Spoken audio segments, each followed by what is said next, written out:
बोलिए प्रेम से श्री सद्गुरु महाराज की जय। श्री सद्गुरु महाराज की जय। श्री सद्गुरु महाराज की जय। एक बार हम लोग आस्था और विश्वास के साथ बुलंद स्वर में गुरु महाराज का श्री जय घोष करें। श्री सद्गुरु महाराज की जय। श्री सद्गुरु महाराज की जय। श्री सद्गुरु महाराज की जय।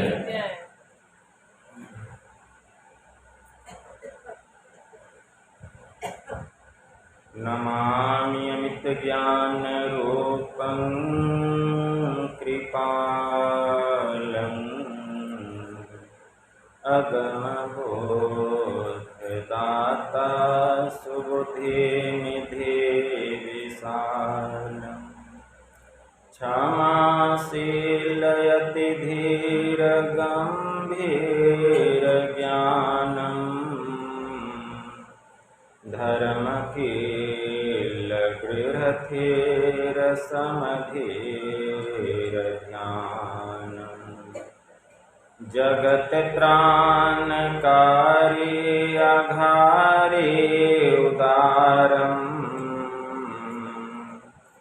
भगत प्राण रूपं दयागुण अपारम् नमो सतगुरुम ज्ञान दाता सुस्वामी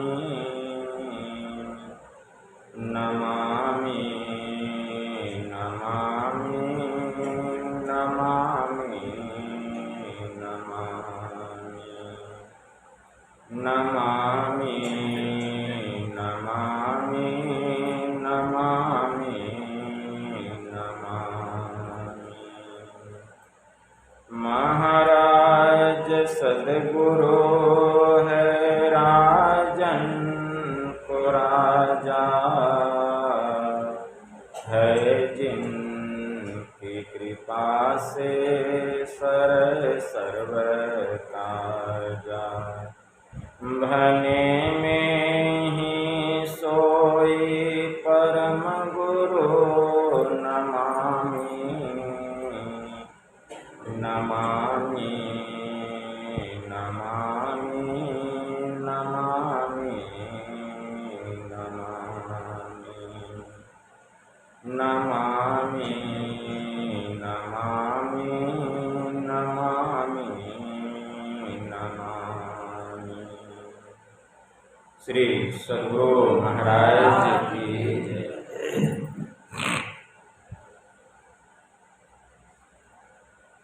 अव्यक्त रूप में परमाराध्य संत सद्गुरु महाराज के पावन कमल चरणों में बारंबार नमन। आदरणीय सत्संग प्रेमी गुरुजनों, भक्तिमती माताओं एवं धर्मशिला बहनों, आप लोगों को सर्वविदित हो चुका है कि यह संतमत सत्संग का आयोजन हमारे आदरणीय सर्वेश जी ने स्वेच्छानुसार, और यह जो ऊपर का फ्लोर है जो कि इसका निर्माण किया गया है, इसी के उपलक्ष्य में घर परिवार के समस्त लोगों ने बड़े ही हर्षोल्लास के साथ यह संतमत सत्संग का आयोजन किया। इस संतमत सत्संग के द्वारा ज्ञान योग युक्त एकमात्र ईश्वर भक्ति का संदेश दिया जाता है, उपदेश दिया जाता है। प्रत्येक प्राणी मात्र को बोध कराया जाता है कि ज्ञान क्या है, योग क्या है, भक्ति क्या है, जीव क्या है, माया क्या है, ब्रह्म क्या है। इन सभी रहस्यमयी बातों का ज्ञान सत्संग के माध्यम से यह जो जीव अबोध बना हुआ है, सत्संग श्रवण करते करते एक दिन वह सुबोध और परम ज्ञानी हो जाता है। अभी संत स्तुति और गुरु वंदना से पाठ का शुभारंभ हुआ। हम लोगों ने अति ही मनोयोग पूर्वक भक्ति युक्त ढंग से पाठ का श्रवण किया। तत्पश्चात श्री रामचरितमानस सार सटीक तृतीय सोपान अरण्य कांड से भी हम लोगों ने पाठ का श्रवण किया। पाठ के क्रम में नवधा भक्ति के संबंध में प्रभु श्री राम को माता सबरी को उपदेश देते हुए हम लोग श्रवण कर रहे थे। भगवान श्री राम माता सबरी की कुटिया में पधारे। प्रभु श्री राम को आए हुए देखकर माता सबरी हर्षित हो रही है, पुलकित हो रही है। उसके आनंद का क्या कहना, वह बहुत खुश है कि हमारे कुटी में प्रभु श्री राम आए हुए हैं। और हर्षित मन से, पुलकित मन से माता सबरी प्रभु की स्तुति कर रही है। गोस्वामी जी लिखते हैं, स्तुति क्या कर रही है कि केही विधि स्तुति करऊं तुम्हारी, अधम जाति मैं जरमति भारी। कि हे प्रभु, मैं आपकी स्तुति किस प्रकार करूं? मैं तो अधम जाति की, नीच जाति की हूं, और उसमें भी भारी जड़ बुद्धि वाली खोटी स्त्री हूं। प्रभु, मैं आपकी स्तुति किस प्रकार करूं? इतना कहने पर भी माता सबरी को संतोष नहीं हुआ। वह अपने को प्रभु के चरणों में और गिरा देती है और क्या कहती है, अधम ते अधम अधम अति नारी, तिन्ह मह मति मैं मंद अघारी।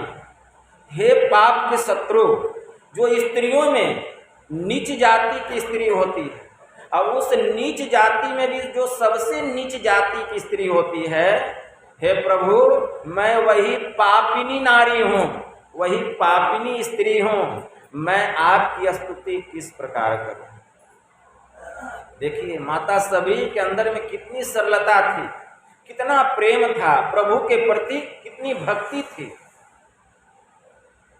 जब इतना माता सबरी कहती है तो भगवान को भी रहा नहीं गया। भगवान क्या कहते हैं, कह रघुपति सुनु भामिनी बाता, अब मानो एक भगति कर नाता। भगवान ने कहा कि ऐ भामिनी मेरी बात सुन। अब भगवान कह रहे हैं कि ऐ भामिनी मेरी बात सुन। आप शब्द कोश में देखेंगे, भामिनी शब्द का दो अर्थ होता है। एक होता है भामिनी का सुंदरी, पहला अर्थ, और दूसरा अर्थ होता है क्रोध करने वाली स्त्री। भामिनी का दूसरा अर्थ क्रोध करने वाली स्त्री। लेकिन हम सभी जानते हैं कि सबरी जो थी वह क्रोध करने वाली स्त्री नहीं थी। तो इसका मतलब है कि वह सुंदर थी, लेकिन हम लोग यह भी जानते हैं कि माता सबरी सुंदर भी नहीं थी, वह काली थी, कुरूपा थी। तो भगवान श्री राम ने माता सबरी को भामिनी कह करके क्यों संबोधित किया? प्रश्न सूचक चिन्ह लग जाता है। इसलिए कि माता सबरी जो थी भक्ति के सभी अंगों में निपुण थी, भक्ति के सभी अंगों में कुशल थी, प्रवीण थी। और माता सबरी भक्ति के परम प्रकाष्ठा को प्राप्त कर चुकी थी, उसको कुछ पाने के लिए शेष बाकी नहीं था। तो जो भक्ति के परम प्रकाष्ठा को प्राप्त कर लेते हैं, भगवान की दृष्टि में वे सुंदर कहलाते हैं। इसीलिए प्रभु श्री राम ने माता सबरी को भामिनी कह करके संबोधित किया कि ऐ सुंदरी मेरी बात सुन, मैं तो अपना संबंध, मैं तो अपना रिश्ता, मैं तो अपना नाता केवल एकमात्र भक्ति से रखता हूं, क्योंकि भगवान को भक्ति प्यारी है। इसीलिए संत पलटू साहब को कहना पड़ गया, साहिब के दरबार में केवल भक्ति प्यार, केवल भक्ति प्यार साहिब भक्ति में राजी, अतजा सकल पकवान लिया दासी सुत भाजी। जब तब नेम आचार करे बहु तेरा कोई, खाए सबरी के बैग मुए सब ऋषि मुनि रोई। किया युधिष्ठिर यज्ञ बटोरा सकल समाजा, अब मर्दा सबका मान स्वपज बिनु घंट न बाजा। पलटू ऊंची जाति का अरे मत कोई करो अहंकार, साहिब के दरबार में केवल भक्ति प्यार। मतलब परमात्मा के दरबार में अगर प्रधानता है तो एकमात्र भक्ति की प्रधानता है, एकमात्र भक्ति की प्रधानता। इसीलिए भगवान श्री राम ने कहा कि मानव एक भगति कर नाता, मानव एक भगति कर नाता। आप बैठ जाइए, आप लोग वहीं बैठ जाइए, बैठिए, सत्संग में डिस्टर्ब नहीं कीजिए।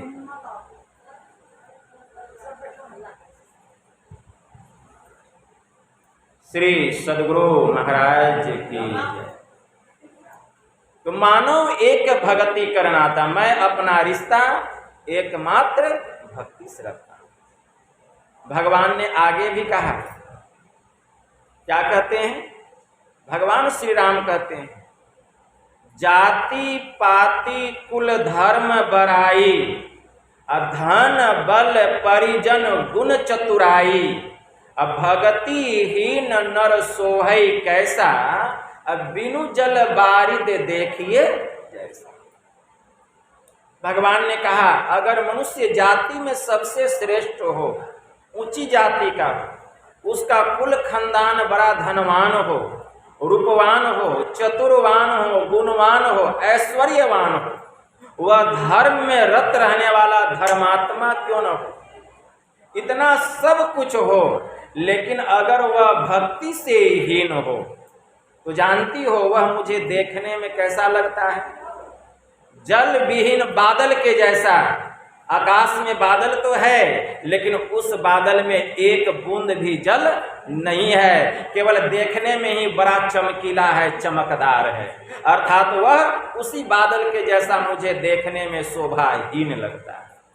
मतलब मनुष्य देखने में बड़ा सुंदर हो, रूप रंग उसका बड़ा सुंदर हो, ऊंची जाति का हो, धनवान हो, रूपवान हो, गुणवान हो, चतुर्वान हो, ऐश्वर्यवान हो, लेकिन अगर उसके भीतर में भक्ति रूपी रस नहीं हो तो वह मुझे देखने में उसी बादल के जैसा शोभाहीन लगता है। इसीलिए बात सिद्ध हो जाती है कि प्रभु को एकमात्र भक्ति प्यारी, एकमात्र।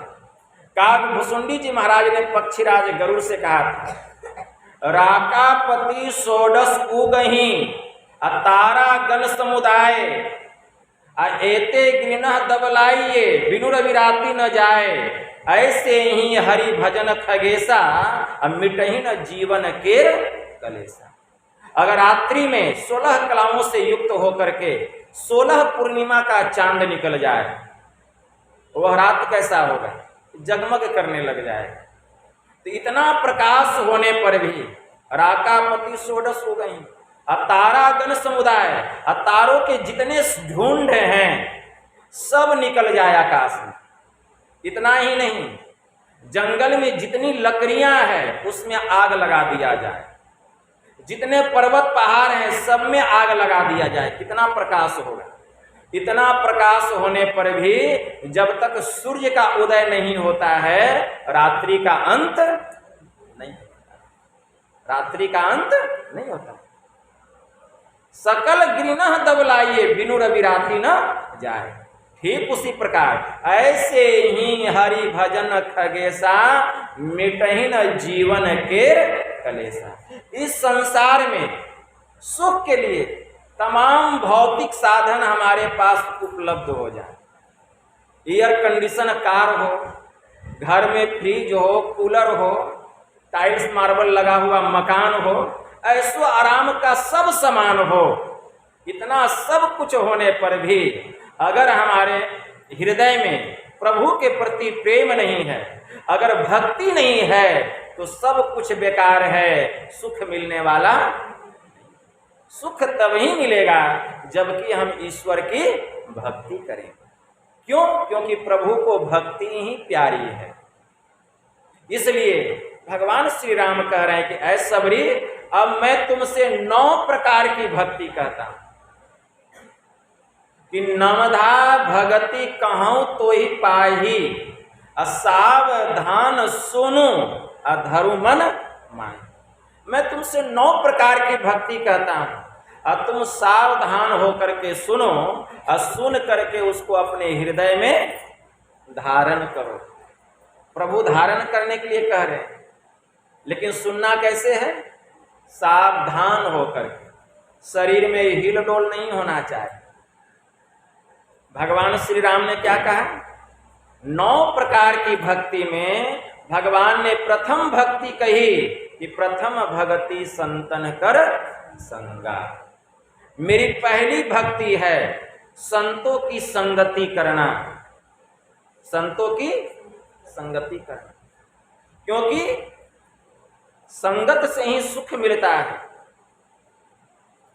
संगति से सुख उपजे, सुसंगति से सुख उपजे, अब कुसंगति से दुख जोए।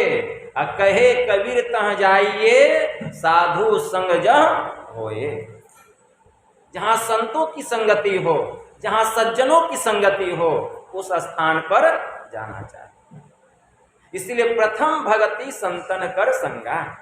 लेकिन हमारे पास में वैसी आंख नहीं है कि हमको पता चले कि ये सज्जन है और ये दुर्जन है आंख। आजकल दुर्जन लोग भी संत के भेष में रहते हैं, और कहीं संत के भेष में दुर्जन का संग हो गया तब वह परमात्मा की पहली भक्ति होगी। इसीलिए यह ज्ञान कैसे होगा कि कौन सज्जन है कौन दुर्जन है, इसका ज्ञान कैसे होगा? इसी के लिए है पहले सत्संग सुनना पड़ेगा। सत्संग सुनते सुनते ज्ञान होता है। इसीलिए गुरु महाराज कहा करते थे कि संत की पहचान होती है। अगर हमें संतों की संगति करनी है तो उसकी पहचान क्या है? पहले उसके पास जाइए, अब कुछ दिनों तक उसके साथ में रहिए, अब उसका दैनिक दिनचर्या देखिए। दैनिक दिनचर्या देखिए, वह कितने बजे सोते हैं, कितने बजे उठते हैं, क्या भोजन करते हैं, कितना समय ध्यान करते हैं, कितना समय सत्संग करते हैं। तो पहले उनकी संगति जब तक नहीं करेंगे तो हमें पता कैसे चलेगा कि वे संत हैं कि असंत हैं, वे सज्जन हैं कि दुर्जन हैं? उसका भंडा कैसे फूटेगा? जब तक हम संगति नहीं करेंगे। तो संगति करने के लिए कुछ काल तक उनके संग में रहना पड़ेगा। क्या समझे? कुछ काल तक रहना पड़ेगा, तब न पता चलेगा। इसीलिए गुरु महाराज कुंडलिया में लिखते हैं, मुक्ति मार्ग जानते साधन करते नित्य, साधन करते नित्य असतचित जग में रहते। तो यह कैसे पता चलेगा वे साधन करते हैं कि नहीं करते हैं? बैठे बैठे पता कर लीजिएगा अपने घर में। उनके संग में रहना पड़ेगा। ठीक है ना? गुरु महाराज की वाणी में आया कि वे मुक्ति का मार्ग जानते हैं, मुक्ति का रास्ता जानते हैं, और उस रास्ते पर वे चलते हैं। इसके लिए वैसी साधना करते हैं, वैसी साधना करते हैं। साधन करते नित्य, और संसार में कैसे रहते हैं? सत्य चित्त, मतलब सदाचारिता पूर्वक रहते हैं, अपने को सत्य व्यवहार में रखते हैं। झूठ, चोरी, नशा, हिंसा, व्यभिचार, इन 5 महापापों से अपने को वे बचा के रखते हैं। तो सतचित जग में रहते, और क्या? दीन दीन अधिक विराग, मतलब ऐसे जो संत होते हैं, जो महापुरुष होते हैं, दीन प्रतिदिन संसार और संसार के वस्तुओं के प्रति उनके मन में प्रबल राग नहीं, वैराग्य होता है। सतचित जग में रहते दीन दीन अधिक विराग। और प्रेम किससे होता है? प्रेम सत्संग सो करते। मतलब सत्संग से कितना प्रेम। गुरु महाराज कहा करते थे सत्संग मेरी श्वास है, और बिना श्वास की जीवन की कहां तक आस है। बिना श्वास का जीवन का कहां तक आस है। देखिए कितना प्रेम होना चाहिए सत्संग से। अगर श्वास जो है निकल जाए शरीर से तो आपकी मृत्यु हो जाएगी। तो सत्संग ही जीवन है, कहने का भाव ये है, सत्संग ही जीवन है। प्रेम सत्संग सो करते, ऐसा प्रेम कि सत्संग ही हमारा आधार है, हमारा जीवन है। सत्संग नहीं तो जीवन बेकार है। तो प्रेम सत्संग सो करते, दीन दीन अधिक विराग। प्रेम सत्संग सो करते, दृढ़ ज्ञान समुझाए, बोध दे कुबुद्धि को हरते। ऐसे महापुरुषों के शरण में अगर हम चले जाएं तो ऐसे जो महापुरुष होते हैं वे हमें ज्ञान ध्यान की बात बता करके हमें मजबूत बना देते। क्या करते हैं? हमारे मन को मजबूत बना देते हैं। दृढ़ ज्ञान समुझाए। कौन सा ज्ञान? जीव क्या है, माया क्या है, ब्रह्म क्या है, योग क्या है, भक्ति क्या है, यह ज्ञान की बात बता करके, ध्यान की बात बता करके हमारे मन को मजबूत बना देते। दृढ़ ज्ञान समुझाए, बोध दे बुद्धि को हरते। और हमारे भीतर के जितने अवगुण हैं, जितने दुर्गुण हैं, जितनी कुबुद्धियां हैं, कुविचार हैं, कुसंस्कार हैं, उन सब का वे हरण कर लेते हैं। ऐसे जो संत होते, संशय दूर भगाए, संत मत स्थिर करते। हमारे मन में जितने संकल्प विकल्प चल रहे थे, जितना संशय था, जितना भ्रम था, जितने प्रश्न थे, जितनी जिज्ञासाएं थी, सबका वे समाधान कर देते, सबको दूर भगा देते। संशय दूर भगाए, संत मत स्थिर करते। और संतों का जो ज्ञान है उस पर वे स्थिर हो जाते हैं कि इससे बड़ा दुनिया में कोई ज्ञान ही नहीं। संत मत स्थिर करते। मैं ही, गुरु महाराज कह रहे हैं, ये गुणधर जोई। अगर जिस किसी महापुरुष में इस प्रकार का गुण आप देख लीजिए, गुरु सोई सतचित, अपने को आत्मसमर्पित कर दीजिए उनके चरणों में। मुक्ति मार्ग जानते, साधन करते नित्य। तो यह ज्ञान कैसे होगा? कोई आएंगे आधा घंटा 1 घंटा बोल के चले जाएंगे, ज्ञान हो जाएगा? उनके संग में रहिए कम से कम 1 सप्ताह 10 दिन, तब पता चलेगा। इसीलिए भगवान श्री राम ने कहा, प्रथम भगति संतन कर संगा। तब इस बात से पर्दा उठ जाएगा। दूसरी रति मम कथा प्रसंग। और हमारी दूसरी भक्ति क्या है? जब आप ठोक बजा करके देख लिए कि नहीं, वास्तव में इनके भीतर में संत का लक्षण है, संत का गुण है, तब जो कुछ वे उपदेश करेंगे उनके उपदेशों में रति कीजिए। रति का मतलब प्रेम कीजिए, आनंद चित मन से उनके उपदेशों को श्रवण कीजिए। यह दूसरा भक्ति हो। भगवान ने कहा यही मेरी दूसरी भक्ति है। उनके उपदेशों में रति करना, प्रेम करना, आनंद चित मन से उनके उपदेशों को श्रवण करना। कैसे कैसे श्रवण करना?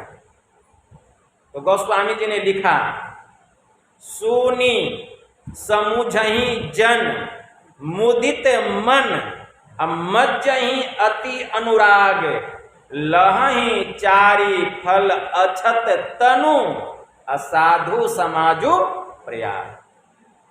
ऐसे जो संत महापुरुष होते हैं, ऐसे संत महापुरुषों के समागम में, ऐसे तीर्थराज में संत महापुरुषों के उपदेशों को आनंद चित्त मन से, पुलकित मन से जो कोई सुनते हैं, सुन करके समझते हैं और समझ करके उसको अपने जीवन में उतारते हैं, अर्थात निधि ध्यासन करते हैं, मानो इससे वे शरीर रहते शरीर रहते चारों फल, अर्थ, धर्म, काम और मोक्ष को वे प्राप्त कर लेते, चारों फल की प्राप्ति हो जाती है।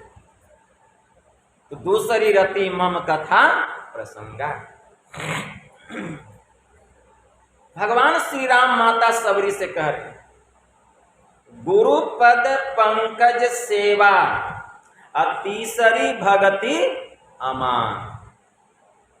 मतलब मान रहित होकर गुरु के चरण कमलों की सेवा करनी, यही मेरी तीसरी भक्ति है।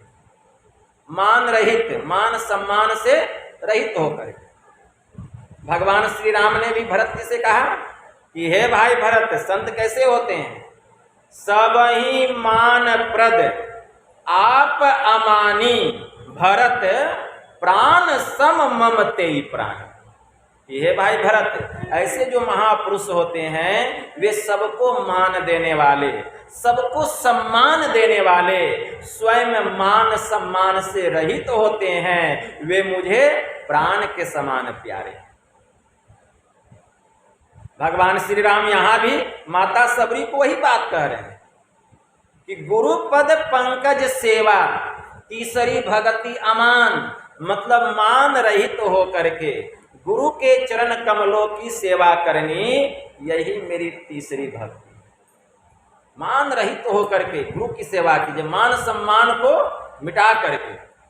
और नहीं, अगर हम कहीं मान रख करके, सम्मान की भावना रख करके अगर गुरु की सेवा करेंगे तब, तो संत कबीर साहब ने कहा, अहम अग्नि हृदय जरे, और गुरु से चाहे मान, ताको जम न्योता दिया हो हमरो मेहमान। जिसके भीतर में अहंकार रूपी, ईर्ष्या रूपी, द्वेष रूपी अग्नि जल रही है, अहम अग्नि हृदय जले, और गुरु से वह मान और सम्मान की भावना मन में रखा है, तो वह जम का मेहमान बन गया है। एक दिन जमदूत आएगा और उसको लेकर के जाएगा। मतलब सोचा था हम खाएंगे, बहुत जमा किया बहुत माल, और देखते ही देखते रह गए, पकड़ी ले गया काल। इसीलिए हम जब गुरु के शरण में जाएं तो कैसे जाएं? तो संत कबीर साहब ने कहा, संत मिलन को जाइए तजिए ममता अभिमान, ज्यों ज्यों पग आगे बढ़े कोटिन यज्ञ समान। अगर हम मान सम्मान से रहित तो होकर के संत मिलन को जाइए तजिए ममता अभिमान, इन सब से रहित तो होकर के जाएंगे तो एक एक पग जो आगे बढ़ेगा तो एक पग 1 करोड़ के बराबर। अब जितना पग वहां तक में चला जाए उतना करोड़ फल की प्राप्ति हो जाएगी। इसीलिए गुरु पद पंकज सेवा तीसरी भगति अमान। मान रहित होकर के गुरु के चरण कमलों की सेवा करनी, यही मेरी तीसरी भक्ति। भगवान ने कहा तो परमात्मा की भक्ति में तो सब संत पर ही चल रहा है। मतलब जब तक हम संतों के शरण में नहीं जाएंगे, भक्ति नहीं करेंगे, परमात्मा भी प्रसन्न होने वाले नहीं। चौथी भगति मम गुण गण करई कपट तजिगान, यानी छल कपट से रहित होकर के मेरी जो चौथी भक्ति है, छल कपट से रहित होकर मेरा गुणगान करना, मेरी महिमा का बखान करना। हम लोग नित्य प्रतिदिन स्तुति विनती करते हैं, यही परमात्मा का गुणगान करते हैं। यही चौथी भक्ति है जो नित्य प्रतिदिन हम सुबह शाम सत्संग करते हैं। यह परमात्मा की चौथी भक्ति, छल कपट से रहित होकर जो हम पाठ करते हैं, स्तुति विनती करते हैं, यही चौथी भक्ति। मंत्र जाप मम दृढ़ विश्वासा, अब पंचम भजन सो वेद प्रकाशा। वेद प्रदत्त विधि से मेरे मंत्र का जो जप करना है, यही तो मेरी 5वीं भक्ति है। मतलब गुरु मंत्र का जप करना, गुरु प्रदत्त विधि से, वेद प्रदत्त विधि से मेरे मंत्रों का जो जप करना है, यही मेरी 5वीं भक्ति है। संसार में तो बहुत नाम है, बहुत नाम में अगर मन को लगा करके रखेंगे तो हमारा जो मन है यह सिमटने के बजाय और बिखर जाए। गोस्वामी जी ने लिखा, अनेक कोटि मंत्राणी चित्त व्याकुल कारणम मंत्र गुरु प्राप्त मेकम स्याद सर्व सिद्धिधम। संसार में करोड़ों मंत्र हैं, अगर करोड़ों मंत्रों में अपने चित्त को लगा करके रखेंगे तो हमारा जो चित्त है यह स्थिर होने के बजाय व्याकुल हो जाएगा। इसीलिए जो मंत्र गुरु बतला दे, मंत्र गुरु प्राप्त मेकम स्याद सर्व सिद्धिधम, मतलब जो मंत्र गुरु बतला दे, मतलब गुरु प्रदत्त विधि से मेरे मंत्र का जो जप करना है यही सभी प्रकार की सिद्धियों को देने वाला, उस पर कभी संशय नहीं कीजिए। और उस नाम का, उस मंत्र का मनोयोग पूर्वक जप कीजिए, आपका मन स्वतः सिमटने लग जाएगा। यह जो पांचवी भक्ति है, इस पांचवी भक्ति में मानस जप और मानस ध्यान दोनों छिपा हुआ है, क्योंकि जिस इष्ट के नाम का हम जप करेंगे स्वाभाविक है उसका रूप भी हमारे सामने आएगा। माँ जिस बच्चे का नाम लेकर के पुकारेगी स्वाभाविक है कि उसी बच्चे का रूप, चेहरा उसके सामने आएगा। जैसे वेद में भी मंत्र आया कि सबसे पहले क्या करो, बुद्धि योग करो और उसके बाद मानस योग करो, मतलब मानस जप और मानस ध्यान करो। ठीक इसी प्रकार इस पांचवी भक्ति में मानस जप और मानस ध्यान दोनों छिपा हुआ है। तो भगवान श्री राम करे, यह मेरी पांचवी भक्ति है, गुरु प्रदत्त विधि से, वेद प्रदत्त विधि से मेरे मंत्र का जो जप करना है। छठ दमशील विरति बहुकर्मा निरत निरंतर सज्जन धर्मा। ऐ सबरी, मेरी छठी भक्ति क्या है? दम की साधना करना, मतलब इंद्रियों का निग्रह करना। जब तक हम दम की साधना नहीं करेंगे इंद्रियों पर हम काबू नहीं हो सकेंगे, इंद्रियों का निग्रह नहीं होगा। इसके लिए दम की साधना करनी पड़ेगी। वो छठ दमशील विरति बहुकर्मा, और इसके लिए बहुत से कर्मों को करने से विरक्त होना। एक बात, इसके लिए बहुत से कर्मों को करने से विरक्त होना। दूसरी बात, सदा सज्जनों के धर्म के अनुकूल कार्य करना, सदा सज्जनों के धर्म के अनुकूल काम करना, यही दो बात। तो इसके लिए बहुत से कर्मों को करने से विरक्त होना पड़ेगा और सदा सज्जनों के धर्म के अनुकूल चलना पड़ेगा, तब हम दम की साधना में निपुण होंगे, कुशल और प्रवीण हो जाएंगे। तो बहुत से कर्मों को करने से विरक्त होना। दुनिया में कोई ऐसा है जो बिना कर्म किए रह जाए? ऐसा कोई नहीं है।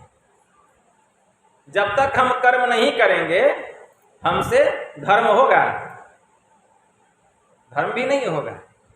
गुरु महाराज कहा करते थे, सभी प्रकार के धर्मों से वही छूटेगा जो कि सभी प्रकार के कर्मों से छूटेगा।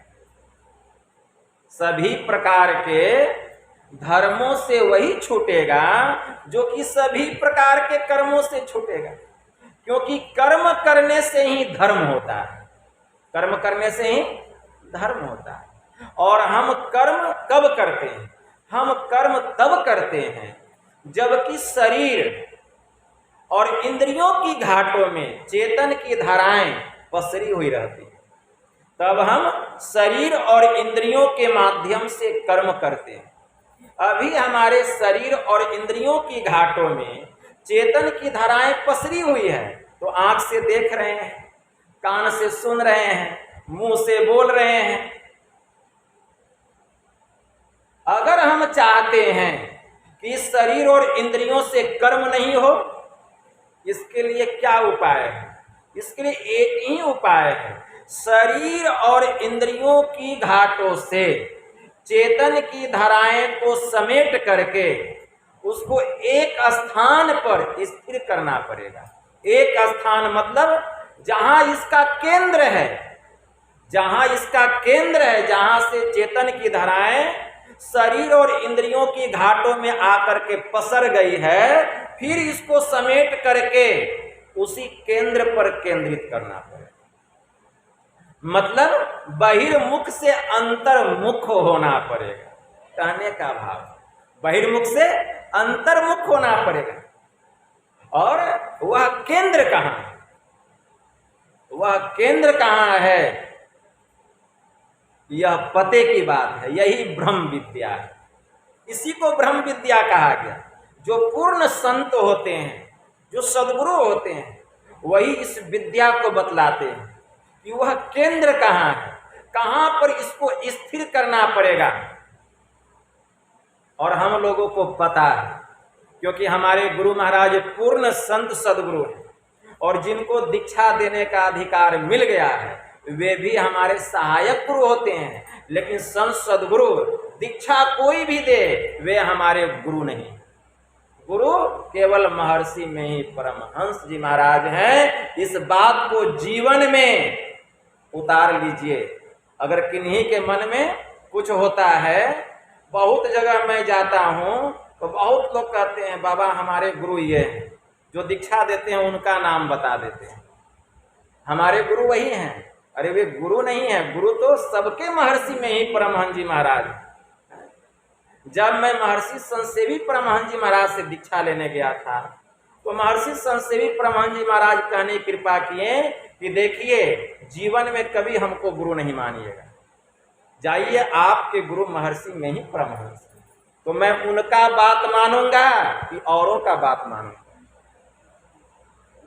इसीलिए महर्षि में ही परमहंस जी महाराज ही हमारे गुरु हैं। कोई सहायक हो सकते हैं जिनको आज्ञा मिला है, लेकिन खजाना तो गुरु महाराज का है। उन्हीं का चाबी दे दिए हैं, लेकिन तिजोरी से जो खजाना निकाल के देंगे तो खजाना उनका थोड़े हो जाएगा। चाबी उनको दिया गया है, लेकिन खजाना तो गुरु महाराज का है। इसलिए हम सब के गुरु महर्षि में ही परमहंस जी महाराज। इस बात को खूब याद रखें। तो ऐसे जो पूर्ण संत सद्गुरु होते हैं वे हमें बतलाते हैं कि वह केंद्र कहां है। वहीं पर मन को लगाना पड़ेगा। जब वहां मन को लगाएंगे तो क्या होगा? शरीर और इंद्रियों की घाटों में जो पसरी हुई चेतन की धार है, वह चेतन की धार का सिमटाव होगा। मतलब वह सिमटने लग जाएगा। जितनी हमारी दृष्टि का सिमटाव होगा उतना ही हमारे शरीर में जो पसरी हुई चेतन की धाराएं हैं वह सिमटने लग जाएगी। इतना सिमटाव हो जाएगा कि शरीर और इंद्रियों की घाटों में जो पसरी हुई चेतन की धाराएं हैं उसकी पूरी शक्ति दोनों आंख में आ जाएगी, पूरी ताकत दोनों आंख में आ जाएगी। और जब उस स्थान पर जहां गुरु बतलाए हैं देखने के लिए, वहां जब हम मन को लगा करके रखेंगे तो जहां हमारा मन रहेगा वहीं हमारी दृष्टि रहेगी, जहां हमारी दृष्टि रहेगी वहीं हमारा मन रहेगा। तब जो है दृष्टि की दोनों धार इतनी तेज गति से निकलेगी, इतनी तेज गति से। गुरु महाराज की वाणी में आया, क्षेत्र क्षर अक्षर के पार में परमालौकिक जे में ही अंतर्वृत्ति करिके भजहु निशिदिन ते। युग दृष्टि की एक तीक्ष्ण नोक से अचीरी तेजस बिंदु, सुनो अंतर नाद ही अलखो सूर्य तारे इंदु। गुरु महाराज की वाणी में दृष्टि की दोनों धार निकलेगी। आंख खुला नहीं, आंख बंद है और वह शक्ति निकल रही है। और अंधकार को चीरती हुई वह शक्ति, वह ताकत, अग्नि की ज्योति। वेद भगवान का उपदेश है ना, अग्नि की ज्योतियों को एक करो। वही अग्नि की ज्योति गुरु निर्दिष्ट स्थान पर जाकर के टकराएगी, गुरु निर्दिष्ट स्थान पर जाकर के मिल जाएगी। और जैसे ही मिलेगी अंधकार का मंडल फट जाएगा और हम उस बिंदु में प्रवेश कर जाएंगे, अंधकार से प्रकाश मंडल में चले जाएंगे। अब हमसे कर्म ही नहीं होगा, क्योंकि स्थूल शरीर में ही नहीं है। अब हम सूक्ष्म शरीर में चले गए। अब स्थूल शरीर में चेतन की धाराएं ही नहीं पसरी हुई है, तो कर्म कहां से होगा? अब कर्म ही नहीं होगा तो धर्म कहां से होगा? इसीलिए दो बातें आई, इसके लिए बहुत से कर्मों को करने से विरक्त होना। तो ऐसे जो महापुरुष होते हैं, जो अंधकार से प्रकाश मंडल में पहुंचे हुए होते हैं, वे बहुत से कर्मों को करने से विरक्त होते हैं। उनसे जितने कर्म होते हैं प्रकाशित कर्म होते हैं, और सदा सज्जनों के धर्म के अनुकूल कार्य करना। तो सज्जनों का धर्म क्या है?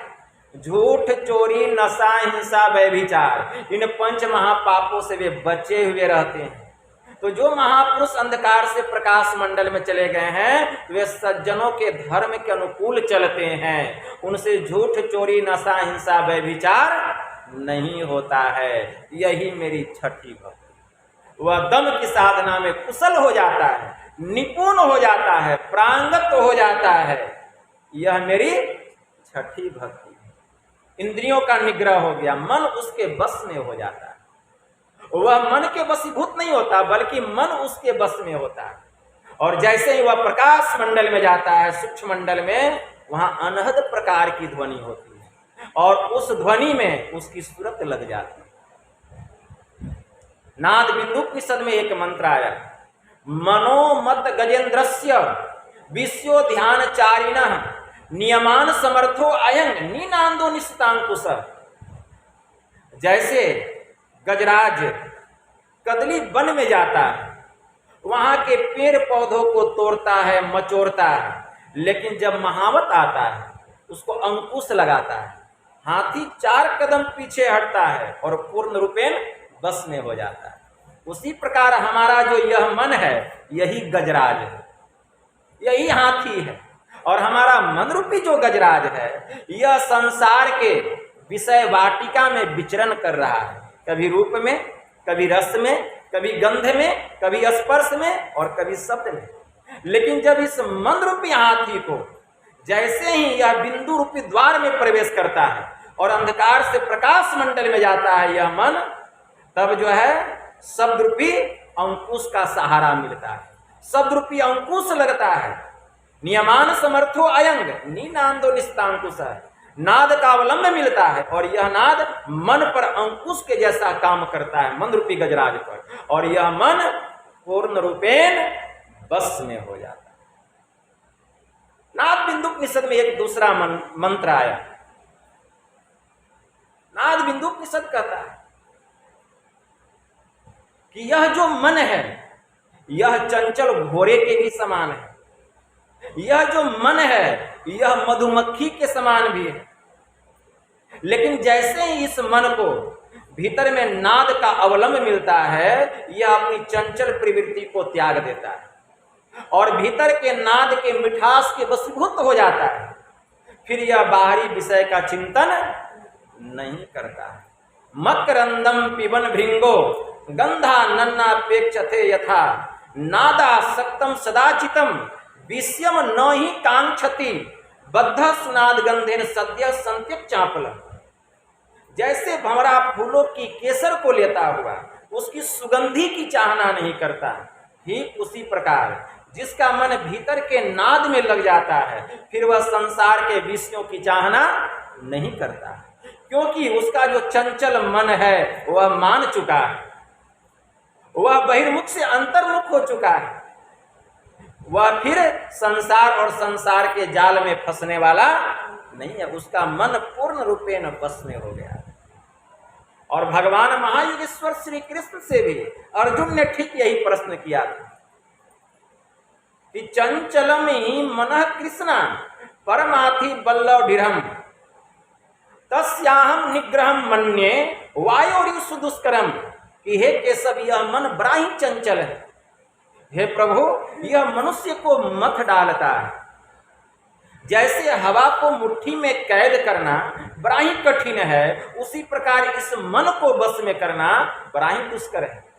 तो भगवान महायोगेश्वर श्री कृष्ण ने अर्जुन की बातों का समर्थन किए और समर्थन देते हुए कहते हैं, असंशयम महाबाहो मनो दुर्निग्रहम चलम अभ्यासेन तो कौन्तेय वैराग्यन च गृह्यते।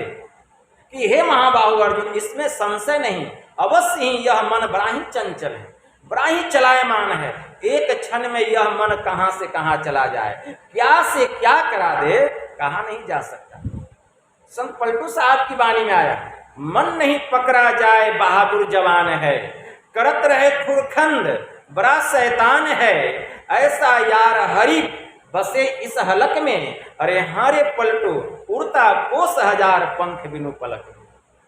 इसको पंख नहीं है, एक पल में हजारों कोस चला जाता है, यह मन ऐसा है। इसीलिए अभ्यासेन तू कौन तय वैराग्यन च गृहते, हे महाबाहु अर्जुन, अभ्यास और वैराग्य से यह मन बस में हो जाता है।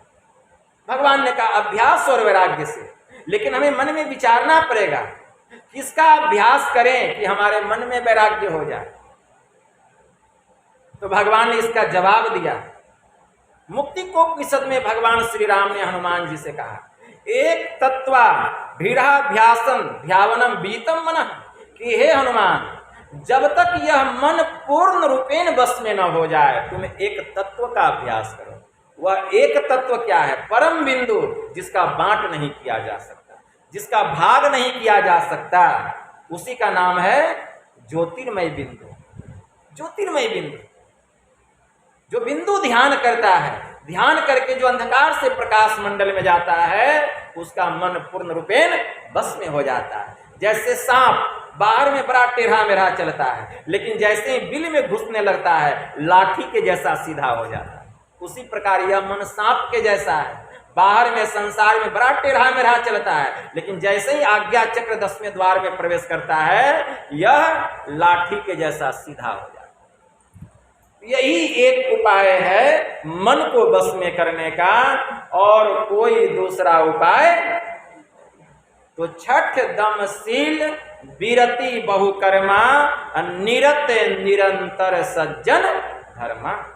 भगवान ने कहा सातम सम मोहिमय जग देखा, अमोते संत अधिक करी। भगवान श्री राम ने माता सबरी से कहा कि अय भामिनी, मेरी सातवीं भक्ति क्या है जानती हो?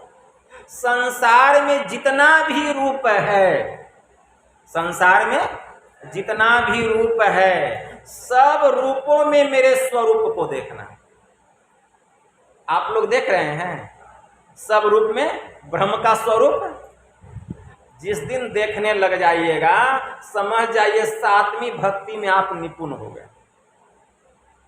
सातम सम मोहिमय जग देखा, अमोते संत अधिक करी लेखा। मेरी सातवीं भक्ति है, संसार में जितना रूप है, सब रूपों में एक ब्रह्म के स्वरूप को ही देखता है। वह यह नहीं देखता है कि ये मेरी माँ है, ये मेरी बहन है, ये मेरी पत्नी है, ये गाय है, ये सुअर है, ये घोड़ा है, ये गधा है, यह नहीं देखता है। वह सबके भीतर एक ब्रह्म को देखता है, सबके भीतर एक ब्रह्म को देखता है। यही ज्ञान है, और एक ब्रह्म में सबको देखना, ये विज्ञान। क्या सबके भीतर एक ब्रह्म को देखना, ये क्या है? ज्ञान है। और एक ब्रह्म में सबको देखना, यह विज्ञान है। तो सातम सम मोहिमय जग देखा, अमोते संत अधिक करी ऐ सबरी, हमसे भी बेसी ऐसे संत को समझना, संत को समझना। वे हमसे भी बड़े हैं। कौन कह रहे हैं? भगवान श्री राम कह रहे हैं। इसलिए संत पलटू साहब को कहना पड़ा, सबसे बड़े हैं संत, दूसरा नाम है, अतीजे 10 अवतार तिन्हें प्रणाम है, ब्रह्मा विष्णु महेश सकल संसार है। अरे हाँ रे पलटू, सबके ऊपर संत मुकुट सरदार है। सबसे बड़े कौन है? संत है। सबसे बड़े हैं संत। संत पलटू साहब की वाणी में आए, भगवान श्री राम कह रहे हैं कि सातम सम मोहिमय जग देखा, अमोते संत अधिक करी लेखा। हमसे भी श्रेष्ठ संत को समझना। लेकिन यह ज्ञान कैसे प्राप्त होगा कि संसार में जितने भी चराचर प्राणी हैं, सब में एक ब्रह्म को देखना? इसके लिए शब्द साधना करनी पड़ेगी। मतलब नदानुसंधान की साधना करनी पड़ेगी। जो नदानुसंधान की साधना में निपुण हो जाते हैं, कुशल और प्रवीण हो जाते हैं, वे संसार में जितने भी प्राणी हैं सबके भीतर में एक ब्रह्म को देखता है। अनुसंधान की साधना, शब्द साधना करके जो स्थूल सूक्ष्म कारण महाकारण चारों जड़ शरीरों को पार करके जो केवल्य दशा को प्राप्त कर लेते हैं, जो जड़ से चेतन को अलग कर लेते हैं, जो जड़ से चेतन को अलग कर लेते हैं, ऐसे जो महापुरुष होते हैं जिनकी सूरत जीवन काल में सार शब्द में लग जाती है, जिनकी सूरत जीवन काल में सार शब्द में लग जाती है, ऐसे जो तत्वदर्शी महापुरुष होते हैं वे शब्द साधना में निपुण हो जाते हैं, कुशल हो जाते हैं, प्रवीण हो जाते हैं। वही सार शब्द उस सूरत को परमात्मा में मिला देता है, वे ब्रह्म के समान हो जाते हैं। ऐसे जो महापुरुष होते हैं, संसार में जितने भी प्राणी हैं सब प्राणियों के भीतर में वह एक ब्रह्म को देखता है, एक ब्रह्म को देखता है। उसको कुछ पाने के लिए शेष बाकी नहीं रह जाता है। यही सातवीं भक्ति है। तो वास्तव में भक्ति तो 7 ही प्रकार की है, भक्ति 9 प्रकार की नहीं है। भक्ति कितने प्रकार की है? 7 ही प्रकार की है। लेकिन 9वीं 8वीं और 9वीं जो है यह उसका परिणाम है, मतलब फल है। जो इस दशा को प्राप्त कर लेते हैं तो 8म जथा लाभ संतोषा, मतलब जो मिल गया उसी में उनको संतोष है। सपने हूं नहीं देखई पर दोषा, ऐसे जो महापुरुष होते हैं स्वप्न में भी वे पराये के दोष को नहीं देखते, बल्कि अगर दोष देख भी लेते हैं तो उस पर पर्दा डाल देते हैं। क्या डाल देते हैं? पर्दा, तिल का तार नहीं बनाते। पढ़िए रामचरितमानस बालकांड। जो सही दुख पर छिद्र दुरावा, अब वंदनीय जय ही जग जसु पावा। ऐसे जो महापुरुष होते हैं, जो सही दुख पर छिद्र दुरावा, अगर किसी का दोष देख भी लेते हैं, पाप देख भी लेते हैं, और इसके लिए अगर उनको दुख भी सहना पड़ता है उसके पाप पर पर्दा डालने के लिए, तो दुख भी उठा लेते हैं, लेकिन उसके पाप को उघाड़ते नहीं, ताप झोंक देते, मतलब पर्दा डाल देते। ऐसे कोई संत ही होते हैं जो करते हैं, संसारी पुरुष नहीं कर सकता है। तो जो सही दुख पर छिद्र दुरावा, अब वंदनीय जय जग जसु पावा। ऐसे महापुरुषों की संसार में पूजा होती है, वे वंदनीय होते हैं। तो ऐसे संत होते हैं। 8म जथा लाभ संतोषा, सपने हो नहीं देखई पर दोषा, वे स्वप्न में भी पराये के दोष को नहीं देखते। 9म सरल सब छन छल ही ना, मम भरोसे ही हरस न दीना। ऐ सबरी, जानती हो मेरी 9वीं भक्ति क्या है? भगवान श्री राम कह रहे हैं 9म सरल, एकदम आसान, सब छन छल सब हीना, मतलब वह छल कपट से रहित होकर वह केवल हृदय में मेरा ही भरोसा रखता है। वह जो भक्त होता है वह सभी प्रकार के छल कपट से रहित हो जाता है और हृदय में वह केवल मेरा भरोसा रखता है, और मेरा भरोसा रख करके वह संसार में रहता है, छल कपट से रहित होकर, और हर्ष और दीनता को वह त्याग देता है। मतलब दुख से वह दुखी नहीं होता है और सुख से वह हर्षित नहीं होता है। 9म सरल सब छन छल हीना, मम भरोसे ये हर्ष न दीना। वह अपने हृदय में हर्ष और दीनता को त्याग करके केवल मेरा ही भरोसा रखता है, केवल मेरा भरोसा। कमठ दृष्टि जो लावई, सो ध्यानी प्रमाण, सो ध्यानी प्रमाण सूरत से अंडा सेवे, आप रहे जल माही सूखे में अंडा देवे, जस पनिहारिन कलश भर मार्ग में आवे, कर छोरे मुख बचन चित कलसा में लावे, फनी उतारी आपू बन को जावे, पलटू सब कारज करे सुरति रहे अलगान, अरे कमठ दृष्टि जोल आवे सो ध्यानी परमान। पलटू सोवे मगन में साहिब चौकीदार, साहिब चौकीदार मगन हो सोवन लागी, और दोनों पांव पसारी देखी के दुश्मन भागी। जाके सिर पर राम ताही के बाल न बांके, और गाफिल में मैं रहो आपुनी आपुता के। सोच हमको नहीं सोच उनको है भारी, अब पल भर परे न भोर लेत है खबर हमारी। लाज तजा जिन राम पे डारी दियो सब भार, अब पलटू सोवे मगन में साहिब चौकी। ऐसे भक्त मगन हो जाते।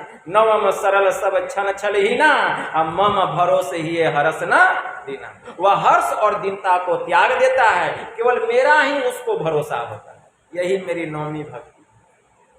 भगवान ने 9 प्रकार की भक्ति माता सबरी को बतलाई, जो आप लोगों ने सुना। और अंत में भगवान ने क्या कहा? ऐ सबरी 9 माह एकऊं जिनके होई, नारी पुरुष सचराचर कोई, सोई अतिशय प्रिय भामिनी मोरे, सकल प्रकार भक्ति दृढ़ तोरे।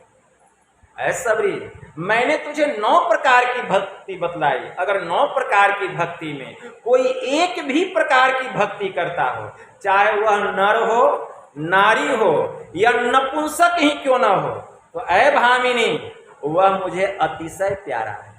अगर कोई एक भी प्रकार की भक्ति करता है, भगवान श्री राम ने कहा जोगी वृंद दुर्लभ गति जोई, तो कह आज सुलभ भई सोई।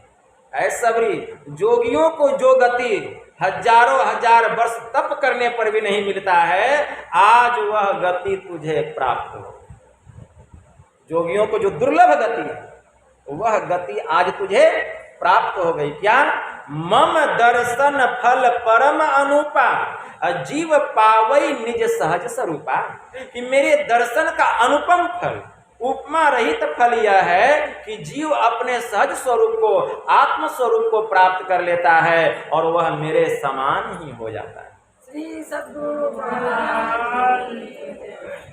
भगवान श्री राम ने कहा अंत में, कही कथा सकल बिलो की हरि, मुख हृदय पद पंकज धरे, अतजी योग पावक देह, हरि पद लीन भई जह नहीं फिरे।